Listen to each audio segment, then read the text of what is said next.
Hello student, आप सबका स्वागत है आपके अपने यूट्यूब चैनल पर। आज मैं आपके लिए लेकर के आया हूँ माध्यमिक शिक्षा बोर्ड मैथ का पेपर, जो कि 24 फरवरी को होने वाला है। उसका मॉडल पेपर 2 है। मॉडल पेपर फर्स्ट आया था, उसको आप लोगों ने सॉल्व किया होगा। तो मॉडल पेपर 2 है, उसको भी आप ज़रूर सॉल्व करना। इसके अंदर सेक्शन जो आपका फर्स्ट है, खंड है सेक्शन ए।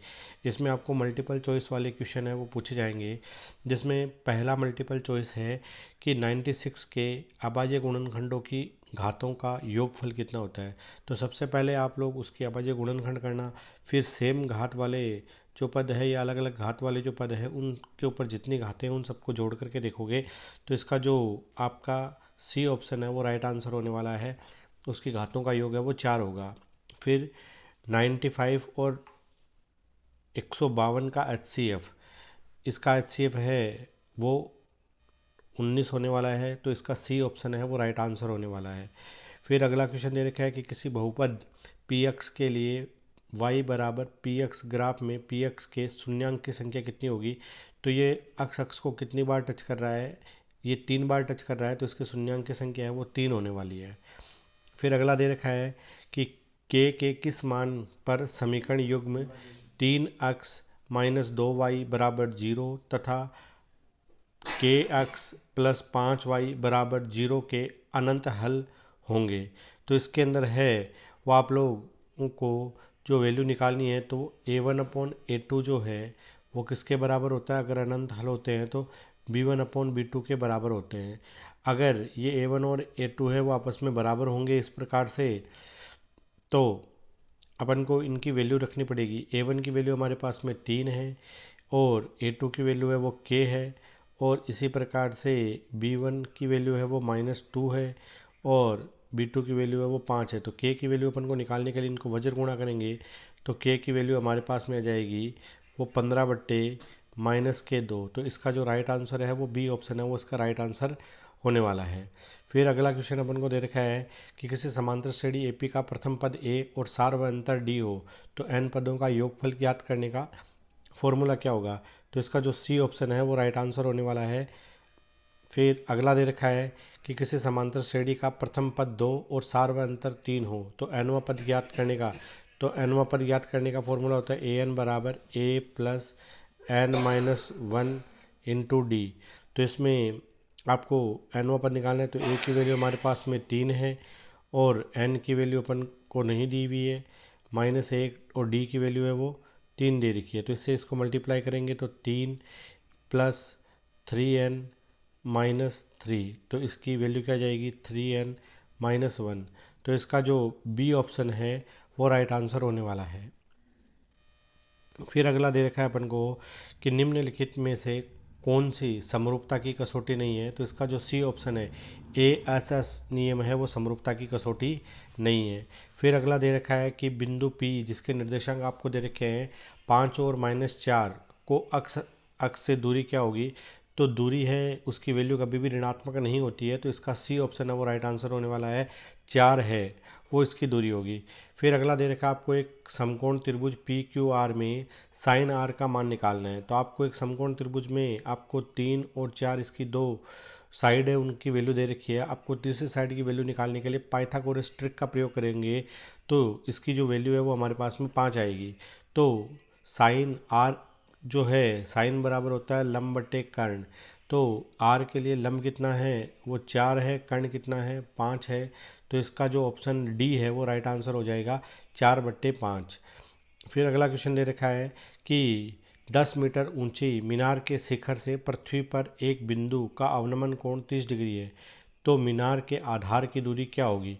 तो इसको ज्ञात करने के लिए सबसे पहले एक समकोण त्रिभुज है वो आपको बनाना है, फिर उसके ऊपर एक अवनमन कोण है, उसी के एकांतर कोण है वो 30 डिग्री का होगा। इसकी ऊंचाई आपको 10 दे रखी है, बेस इसका अक्ष मान लेना। तो इसके अंदर लंब बटे कर्ण, सॉरी, इसमें लंब बटे आधार है वो काम आएगी, टेन थीटा हो जाएगा। तो लंब की वैल्यू है वो इसके अंदर है वो 10 है, आधार की वैल्यू है वो अक्ष है, और टेन 30 डिग्री की वैल्यू होती है वो 1/√3 है। तो अक्ष की वैल्यू हमारे पास में क्या आ जाएगी 10√3 आ जाएगी। तो इस क्वेश्चन का जो आप लोगों का राइट आंसर होने वाला है वो जो सी ऑप्शन है वो इसका राइट आंसर हो जाएगा। फिर इसके अंदर अगला दिया हुआ है अपन को कि 5 सेमी त्रिज्या वाले वृत्त की दो समांतर स्पर्श रेखाओं के बीच की दूरी क्या होगी। समांतर स्पर्श रेखाएं वृत्त के व्यास के ऊपर खींची जा सकती है, तो 5 सेमी त्रिज्या है तो इसका व्यास हमेशा इसका दुगना होता है, तो इसका डी ऑप्शन है वो राइट आंसर होने वाला है। 10 सेमी इसका व्यास होगा। अगला दे रखा है कि किसी वृत्त की स्पर्श रेखा स्पर्श बिंदु से जाने वाली त्रिज्या के साथ कितने डिग्री का कोण बनाती है, तो उसके साथ में वृत्त की स्पर्श रेखा और त्रिज्या आपस में 90 डिग्री का कोण बनाती है, तो इसका जो सी ऑप्शन है वो राइट आंसर होने वाला है। फिर अगला अपन को दे रखा है कि 14 सेमी त्रिज्या और थीटा 60 डिग्री हो तो वृत्त की त्रिज्यीय खंड का क्षेत्रफल ज्ञात करने का फॉर्मूला क्या होगा, तो इसका जो बी ऑप्शन है वो राइट आंसर होने वाला है। फिर अगला दे रखा है कि एक घन का संपूर्ण पृष्ठीय क्षेत्रफल 486 वर्ग सेमी है, तो घन की भुजा क्या होगी, तो घन का जो पृष्ठीय क्षेत्रफल निकालने का फॉर्मूला होता है 6 भुजा स्क्वायर होता है, जिसकी वैल्यू आपके पास में क्या दे रखी है 486 दे रखी है। तो इसमें जो 486 उसको अगर 6 से डिवाइड करेंगे तो इसकी वैल्यू क्या आ जाएगी 81, और ये किसके इक्वल आ जाएगा, ये हमारे पास में भुजा जो स्क्वायर है उसके इक्वल आ जाएगा। तो भुजा की वैल्यू हमारे पास में अगर 81 का रूट निकालेंगे तो उसकी वैल्यू है वो हमारे पास में 9 आने वाली है। तो इसका जो राइट आंसर है वो हमारे पास में बी ऑप्शन है वो इसका राइट आंसर हो जाएगा कि इसका जो मान है वो 9 सेंटीमीटर होगा। अगला दे रखा है कि यदि एक गोले का आयतन 36 पाई घन सेमी है तो उसकी त्रिज्या कितनी होगी, तो इसका राइट आंसर है वो आप लोगों के पास में 3 होगा। ए ऑप्शन है वो राइट आंसर होगा। इसका जो फॉर्मूला है 4/3 पाई आर क्यूब है, उसके इक्वल में क्या रखोगे 36 पाई रखोगे, पाई से पाई कैंसिल कर देना, तो हमारे पास में आर क्यूब की वैल्यू है वो 27 आ जाएगी। फिर उसका घनमूल निकालेंगे तो आपके पास में आर की वैल्यू है वो 3 प्राप्त हो जाएगी। अगला दे रखा है यदि 5, 7, 9 एक्स का माध्य 9 हो तो एक्स की वैल्यू ज्ञात कीजिए, तो इसके अंदर भी जो राइट आंसर है वो सी होगा।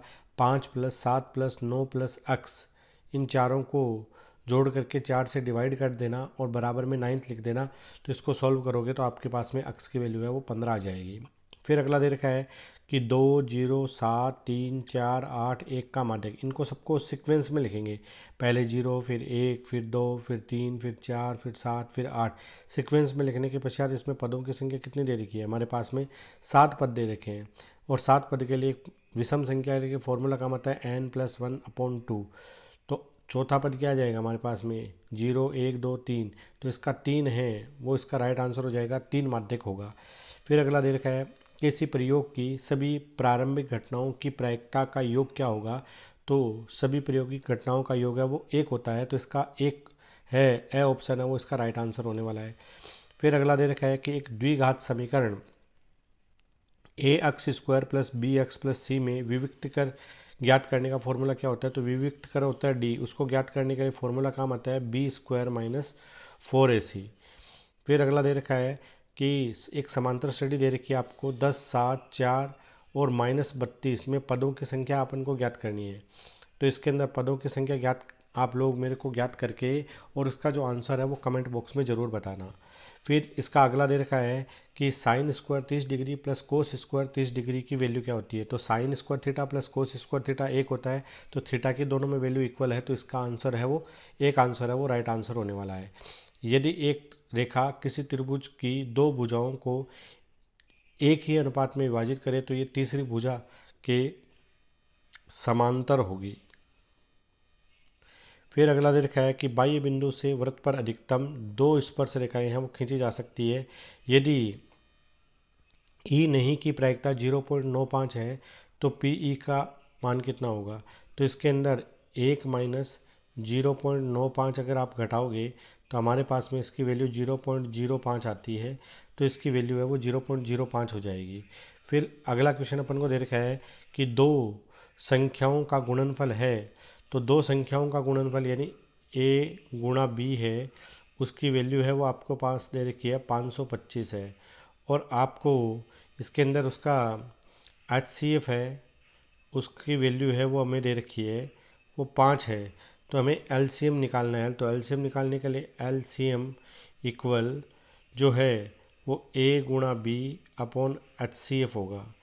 तो A गुणा B है, उसकी वैल्यू हमारे पास में कितनी है, उसकी वैल्यू हमारे पास में दे रखी है 525/5। तो इससे अपन इसको डिवाइड करेंगे तो 105 आ जाएगा।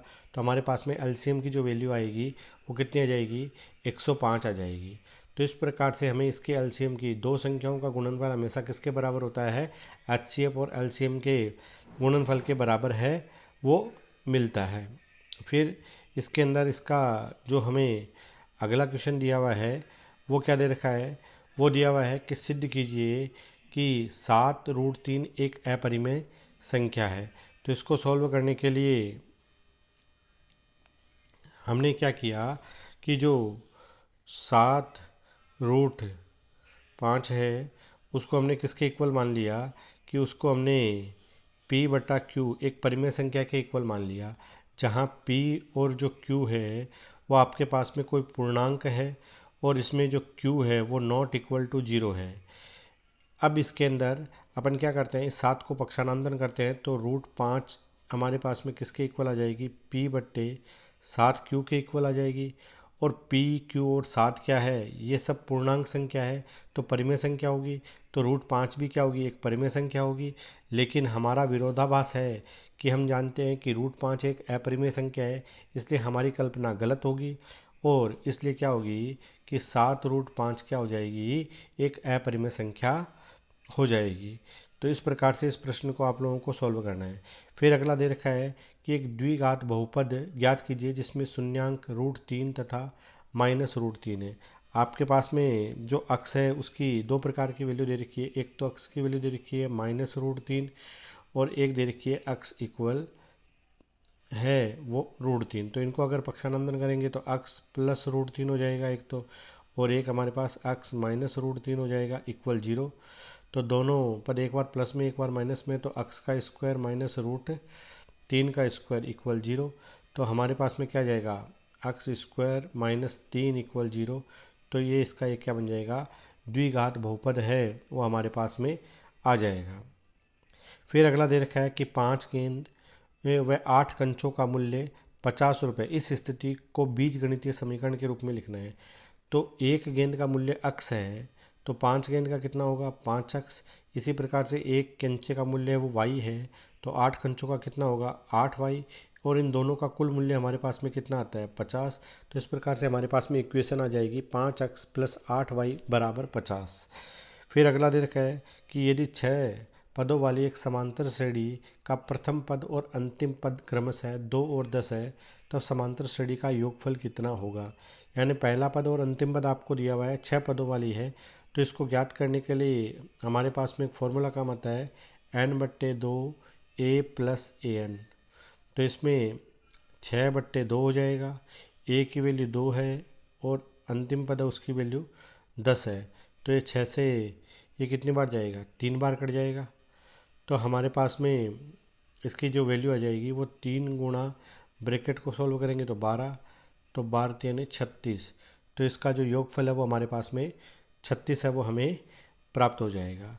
फिर अगला क्वेश्चन दे रखा है कि बिंदुओं 3 और k और -5 और 6 को मिलाने वाला रेखाखंड के मध्य बिंदु के निर्देशांक है वो -1 और 1 हो तो k का मान है वो हमें ज्ञात करना है। तो इसको ज्ञात करने के लिए है वो आप लोग एक फॉर्मूला अपन काम में ले लेंगे मध्य बिंदु वाला, कि इसके अंदर अक्ष इक्वल क्या आता है, x1 प्लस x2/2 और y वाला आता है y1 प्लस y2/2। इस फॉर्मूले का प्रयोग करके आप इसमें k की वैल्यू है वो ज्ञात कर सकते हैं। फिर इसके अंदर अगला दे रखा है कि √1 - cos स्क्वायर थीटा का मान 60 डिग्री है, थीटा की वैल्यू है वो 60 डिग्री है। तो इसका सॉल्व करना है अपन को। तो 1 - cos स्क्वायर थीटा किसके बराबर होता है, साइन स्क्वायर थीटा के बराबर होता है। और अगर मैं इसका रूट हटा दूंगा तो साइन थीटा, और साइन 60 है उसकी वैल्यू हमारे पास में क्या आती है, √3/2। तो इसका आंसर है वो √3/2 है, वो हमारे पास में आ जाएगा। फिर इसका अगला अपन को दे रखा है कि यदि 3 सेमी त्रिज्या के एक वृत्त पर स्थित बिंदु ए से स्पर्श रेखा की लंबाई 4 सेमी है तो बिंदु ए के वृत्त के केंद्र से दूरी कितनी होगी, तो इसके अंदर पाइथागोरस त्रिक का प्रयोग करके आप इसकी वैल्यू निकालोगे तो हमारे पास में इसकी वैल्यू है वो 5 सेंटीमीटर आ जाएगी। आप इसको सॉल्व करके देखना कि इतनी वैल्यू इसकी आती है या नहीं आती है। फिर 9th नंबर क्वेश्चन दे रखा है कि किसी 10 सेमी त्रिज्या वाले वृत्त का त्रिज्यखंड उस वृत्त का चतुर्थांश है, तो दीर्घ त्रिज्य खंड का क्षेत्रफल ज्ञात करने का है वो कैसे ज्ञात किया जा सकता है। तो आप इसके अंदर फॉर्मूले का त्रिज्यखंड का वृत्त के क्षेत्रफल का प्रयोग करके आप दीर्घ त्रिज्यखंड का क्षेत्रफल वृत्त के क्षेत्रफल में से लघु त्रिज्यखंड का क्षेत्रफल घटा देना, तो दीर्घ त्रिज्यखंड का क्षेत्रफल हमारे पास में आ जाएगा। फिर अगला दे रखा है कि एक वृत्त की जीवा जिसकी लंबाई वृत्त की त्रिज्या से दुगनी हो तो उसको क्या कहते हैं, तो उसको व्यास कहते हैं। फिर इसमें अगला दे रखा है कि निम्नलिखित आंकड़ों का बहुलक, तो इसमें सबसे ज़्यादा पद किसकी पुनरावृत्ति हुई है, इसमें दो बार आ रहा है, 3 है वो भी हमारे पास में 2 बार आ रहा है, 2 3 बार आ रहा है, तो सबसे ज़्यादा 2 आ रहा है, तो इसका बहुलक क्या हो जाएगा हमारे पास में 2, इसका राइट आंसर है वो हो जाएगा। फिर 2 3 2 4 2 3 2 5 इनको अपन क्रम से लिखेंगे, 2 कितनी बार आ रहा है, 3 कितनी बार है, 4 कितनी बार है, 5 कितनी बार है। फिर इसमें पदों की संख्या को जोड़ लो, अगर सम संख्या है या विषम संख्या है तो उसके अनुसार इसका फॉर्मूला लगा करके आप इसका माध्यक निकाल सकते हैं।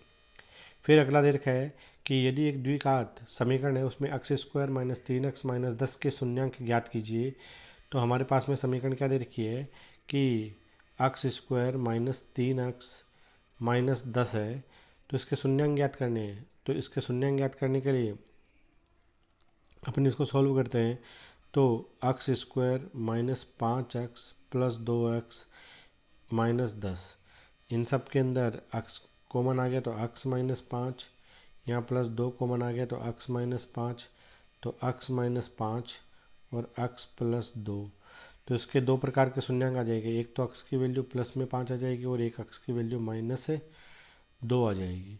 ये इसके हमारे पास में दो शून्यांक आ गए कि x की वैल्यू है वो 5 और माइनस 5। अब अपन को इसमें क्या निकालना है, इनके स्क्वायर, हमें alpha square plus beta square निकालना है। तो हमारे पास दोनों शून्यांक है, तो 5 का भी स्क्वायर होगा प्लस माइनस 2 का भी स्क्वायर होगा, तो 5 का स्क्वायर हमारे पास में कितना आ गया 25 और माइनस 2 का स्क्वायर आ गया 4, तो इसकी वैल्यू है वो 29 आ जाएगी। तो इस प्रकार से अपन को इसको सॉल्व करके देखना है। फिर इसके अंदर इसका जो अगला क्वेश्चन है वो अपन को दिया हुआ है, वो दे रखा है कि दो संख्याओं का अंतर 26 है, तो एक संख्या दूसरी संख्या की 3 गुनी है, तो वो संख्या अपन को ज्ञात करनी है। तो ये संख्या है, एक संख्या और दूसरी संख्या, इनका अंतर अपन को दे रखा है, तो इनका अंतर अपन को पहली संख्या बड़ी संख्या मान लिया x है, छोटी संख्या है वो y है, इन दोनों का अंतर है वो क्या दिया हुआ अपन को 26 दे रखा है। यदि एक संख्या दूसरी संख्या की 3 गुनी हो, तो पहली संख्या है वो दूसरी संख्या की 3 गुनी है, तो दूसरी वाली पहली से 3 गुना कम है, तो उसको 3 से मल्टीप्लाई करेंगे तो दोनों इक्वल हो जाएगी। तो x माइनस 3y इक्वल 0, ये दो समीकरणें बन गई हमारे पास, ये 1 नंबर ये 2 नंबर। फिर इनको अपन क्या करते हैं, विलोपन विधि से कैंसिल कर देते हैं, तो x से x कैंसिल हो जाएगा और ये -3 वो +3 हो जाएगा, और +3 में से एक y घटेगा तो इसमें आएगा 2y इक्वल हमारे पास में क्या आ जाएगा, इक्वल हमारे पास में आ जाएगा 26। तो y की वैल्यू कितनी आ जाएगी 26/2, तो y की वैल्यू है वो हमारे पास में 13 आ जाएगी।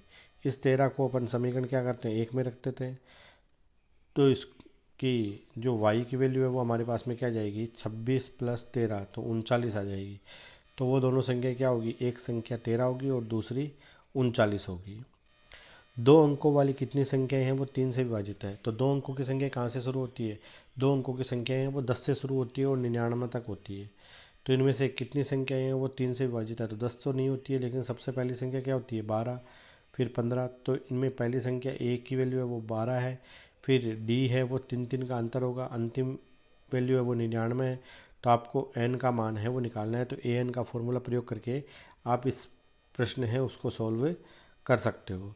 फिर अगला अपन को दे रखा है कि एक आकृति आपको दे रखी है जिसमें एल एम समांतर सी बी और एल एन समांतर सी डी हो। तो सिद्ध कीजिए कि A M upon A B बराबर A N upon A D. तो इसमें आप थैलस प्रमेय का पहले ए बी सी में लगाओ, फिर उसी थैलस प्रमेय को ए सी डी त्रिभुज में लगाओ, फिर दोनों में समीकरणों में जो चीज़ कॉमन आती है उसको कॉमन लेकर के अन्य जो चीज़ें बराबर पद है उनको बराबर रख देना। फिर उनको अनुपात है उनको उल्टे रूप में लिख करके दोनों तरफ एक एक जोड़ करके अगर आप उसको सॉल्व करोगे तो हमारा जो दिया हुआ वैल्यू है वो सिद्ध हो जाएगा। फिर अगला दे रखा है कि बिंदुओं 5 और -6 और -1 और 4 को जोड़ने वाले रेखाखंड को y अक्ष किस अनुपात में विभाजित करता है। तो अपन को इस प्रश्न को है वो सॉल्व करके आपकी जो एक्सरसाइज नंबर 7 है उसका फॉर्मूला इसके अंदर आप लोगों को लगाना है और इसको सॉल्व करके देखना है। फिर अगला क्वेश्चन ये रखा है कि साइन a माइनस बी बराबर 1/2 है, कोस a प्लस बी बराबर 1/2 है। तो साइन में 1/2 1/2 किसकी वैल्यू होती है? साइन में 1/2 है वो साइन 30 डिग्री की वैल्यू होती है, और कोस में 1/2 है वो साइन कोस 60 की वैल्यू होती है। दोनों से कोस कोस और साइन साइन हट जाएगा तो a माइनस बी इक्वल भी है वो हमारे पास में 30 आ जाएगा, और इसमें a प्लस बी बराबर 60 आ जाएगा। फिर दोनों में से b है वो कैंसिल हो जाएंगे, 2a बराबर 30 प्लस 60 है वो 90 हो जाएंगे। तो इसमें थीटा की वैल्यू अगर एक की निकालेंगे तो 45 डिग्री हमारे पास में आ जाएगी। इसी प्रकार से उसकी वैल्यू को अपन कोई भी एक समीकरण में इनपुट करके b की वैल्यू भी ज्ञात कर सकते हैं। उसके आगे अगला दे रखा है कि दी गई आकृति में O एक वृत्त का केंद्र है जिसके बाह्य बिंदु से उस पर 2 स्पर्श रेखाएं खींची गई है। तो कोण AOB व ACB संपूरक होंगे, ये बात अपन को सिद्ध करके बतानी है। तो वृत्त की स्पर्श रेखाएं वृत्त की त्रिज्या के साथ 90 डिग्री का होती है, और एक चतुर्भुज होता है उसके चारों कोणों का योग 360 होता है। अगर 360 में से 180 घटेंगे तो ये दोनों कोण हैं वो एक दूसरे का जो योग है वो 180 आ जाएगा। तो हम कह सकते हैं कि दोनों कोण एक दूसरे के संपूरक होंगे। फिर क्वेश्चन नंबर 11 दे रखा है कि एक वृत्त की त्रिज्या 21 सेमी है, जीवा द्वारा केंद्र पर बनाए गए अंतरित कोण का वैल्यू है वो 90 डिग्री है। तो वृत्तखंड का क्षेत्रफल निकालना है। वृत्तखंड का क्षेत्रफल ज्ञात करने का फॉर्मूला है पाई आर स्क्वायर थीटा बट्टे 360 minus 1/2 R square sine theta. इसके अंदर इसकी वैल्यू रखोगे तो आपके पास इसका आंसर आ जाएगा। फिर अगला दे रखा है कि निम्न का माध्य निकालना है। तो माध्य ज्ञात करने के लिए आप कोई भी विधि काम में ले सकते हो। फिर अगला है कि एक थैले में 15 कार्ड है जिन पर संख्या 1 से 15 तक अंकित है।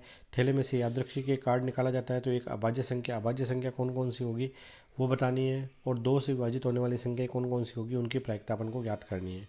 फिर इसके अंदर अगला जो दे रखा है क्वेश्चन नंबर खंड सी दे रखा है अपन को कि 2 ऐसे क्रमागत सम धनात्मक पूर्णांक ज्ञात कीजिए जिनके वर्गों का योग 340 हो, या इसका अथवा दे रखा है कि एक 17 मीटर व्यास वाले एक वर्ताकार पार्क की परिसीमा के एक बिंदु पर एक खंभा इस प्रकार गाड़ना है कि इस पार्क के एक व्यास के दोनों अंतः बिंदुओं पर बने फाटक ए और बी से खंभों की दूरियों का अंतर 7 मीटर हो। क्या ऐसा करना संभव है? यदि है तो दोनों फाटक से कितनी दूरियों पर खंभों को गाड़ना पड़ेगा। फिर अगला दे रखा है इसमें 15वें के अंदर ए दे रखा है कि अक्ष पर वह बिंदु ज्ञात कीजिए जो बिंदुओं से समदूरस्थ हो। इसी प्रकार से बिंदु 4 और -3 8 और 5 को मिलाने वाले रेखाखंड को 3:1 में विभाजित करने पर बिंदुओं के निर्देशांक ज्ञात करने। इसका अथवा दे रखा है कि बिंदु ए है जिसका निर्देशांक 6 और 1 है, बी है 8 और 2 है, सी है 9 और 4 है, और डी है पी और 3 है। एक समांतर चतुर्भुज के शीर्ष है तो पी की वैल्यू निकालनी है।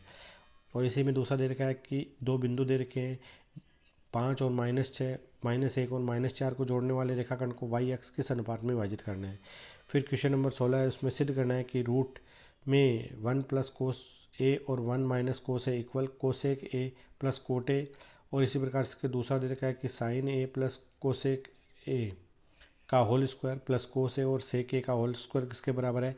7 + tan स्क्वायर थीटा ए प्लस कोट स्क्वायर ए। और इसी का अपन को अथवा में जो दिया हुआ है उसका मान अपन को दे रखा है कि रूट में 1 माइनस साइन थीटा बट्टे 1 plus cos theta equal sec theta minus tan theta. और इसी का दूसरा दे रखा है कि कोस ए बट्टा 1 plus sign A plus 1 plus sign ए बट्टा कोस ए इक्वल 2 सेक ए। तो इनको अपन को सॉल्व करके बताना है। फिर इसका 17 नंबर में ए दे रखा है कि यदि निम्न बंटन का माध्यक 27 है तो अक्ष और वाई की वैल्यू निकालनी है। और बी दे रखा है माध्य माध्यक और बहुलक में क्या संबंध है। इसका अथवा दे रखा है कि निम्न आंकड़ों में अज्ञात बारंबारता ज्ञात करनी है, जिसमें n है उसकी वैल्यू 100 है, माध्यक है वो 32 है। इसका बी दे रखा है कि इसका माध्य है वो निकालने आप किसी भी विधि से प्रत्यक्ष है या कल्पित है या पद विचलन है, किससे भी इसका माध्य ज्ञात कर सकते हैं। फिर खंड जो द है सेक्शन डी, उसमें दे रखा है कि एक समतल जमीन पर खड़ी मीनार की छाया उस स्थिति में 40 मीटर अधिक लंबी हो जाती है जब उसका 49 कोण 60 से घट करके 30 डिग्री हो जाता है। इसी का बी दे रखा है कि 80 मीटर चौड़ी सड़क के दोनों ओर समान लंबाई के 2 खंभे लगे हुए हैं। इन खंभों के मध्य एक सड़क के एक बिंदु से खंभे के शिखर का उन्नयन कोण है वो 60 डिग्री व 30 डिग्री है। तो खंभे की ऊंचाई और खंभे की उस बिंदु से दूरी है वो ज्ञात करनी है। इसका अथवा दे रखा है 1.5 मीटर लंबा एक लड़का 30 मीटर ऊंचे भवन से कुछ दूरी पर खड़ा है। जब वह ऊंचे भवन की ओर जाता है तब उसकी आंख से भवन के शिखर का उन्नयन कोण 30 से 60 डिग्री हो जाता है। तो बताइए वह भवन की ओर कितनी दूरी चल करके गया। इसी का दूसरा दे रखा है कि भूमि के एक बिंदु से एक 20 मीटर ऊंचे भवन के शिखर पर लगी एक संचार मीनार के तल और उसके शिखर के उन्नयन कोण क्रमशः 45 डिग्री और 60 डिग्री है। तो मीनार की ऊंचाई है वो अपन को ज्ञात करनी है। क्वेश्चन नंबर 19 दे रखा है वो आपको जो आपकी 13 नंबर एक्सरसाइज है उससे संबंधित है कि कोई बर्तन एक खोखले अर्धगोले के आकार का है जिसके ऊपर एक खोखला बेलन आरोपित है। अर्धगोले की त्रिज्या 7 सेमी है तो बेलन की कुल लंबाई 13 सेमी है। तो इस बर्तन का आंतरिक पृष्ठीय क्षेत्रफल कितना होगा। और इसका अथवा दे रखा है कि एक कलमदान घनाभ के आकार की एक लकड़ी से बना हुआ है जिसके कलम रखने के लिए 4 शंक्वाकार गड्ढे बने हुए हैं। घनाभ की विमाएँ 15 सेमी, 10 सेमी और 3.5 सेमी है। प्रत्येक गड्ढे की त्रिज्या 0.5 सेमी है और गहराई 1.4 सेमी है। तो पूरे कलमदान में लगी लकड़ी का आयतन ज्ञात करना है। यानी पूरी घनाभकार लकड़ी में से आपको 4 शंक्वाकार गड्ढों का आयतन घटा देना तो वो कलमदान में लगी लकड़ी का आयतन आ जाएगा। फिर इसका अगला जो 20 नंबर क्वेश्चन अंतिम नंबर क्वेश्चन दे रखा है कि आपको गणित की एक परीक्षा में 30 विद्यार्थियों द्वारा प्राप्त किए गए अंकों का बंटन दे रखा है जिनका आपको बहुलक और माध्य ज्ञात करना है। और इसी का अथवा दे रखा है कि इसमें बहुलक और माध्य ज्ञात करना है। तो इस प्रकार से इस पेपर को भी आप लोग है वो बोर्ड के एग्ज़ाम के दस्ते से अच्छे से तैयार करके जाइए और इस पेपर को ज़्यादा से ज़्यादा बच्चों के साथ में शेयर कीजिए। इसको देखना न भूले, अपने दोस्तों को भी बताइए कि ये ऐसा पेपर है वो माध्यमिक शिक्षा बोर्ड के अंदर इसी टाइप के क्वेश्चन है वो ज़रूर पूछे जाएंगे कल। तो इस पेपर को आप अच्छे से पढ़ के जाइए, अच्छे से तैयारी करके जाइए। आपको एग्ज़ाम के लिए all the best. Thank you very much. Good bye.